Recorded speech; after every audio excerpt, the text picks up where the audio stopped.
এনেছেন তার প্রত্যেকটা এলিমিনেশন কিন্তু তারা ঘুরেছেন।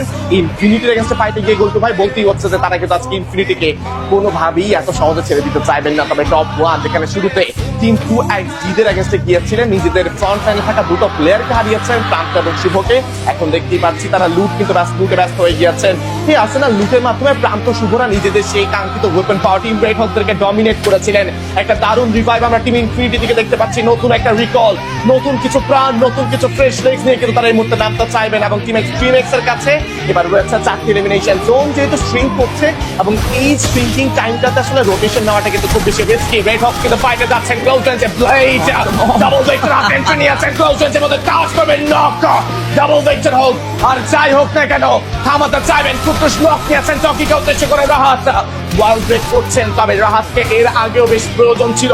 তবে ওয়ার ইজ রাহাত রাইট নাও, ওয়াল ব্রেক করা হচ্ছে আরো একটি বারের মতন, ডাউন পজিশনে গিয়েছেন, নক নিয়েছেন, এই মুহূর্তে নাফিস করেছেন নক, তাতে দুর্দান্ত প্রেশার।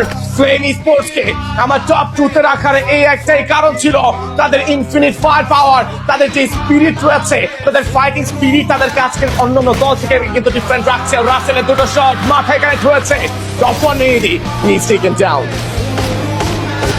আর একবার যেন নতুন এক ব্যাটেলের আভাস পেলাম আমরা। ফ্লেম স্পোর্টস ম্যাচের শুরুতেই 11টি এলিমিনেশন পয়েন্ট, এখন শুরু বলা যাবে না, প্রায় মিডলের দিকে চলে এসেছে আইফার। দেখো সেই জায়গায় এই মুহূর্তে এসে রেড হকস তারা হারাবেন তাদের অস্তিত্ব।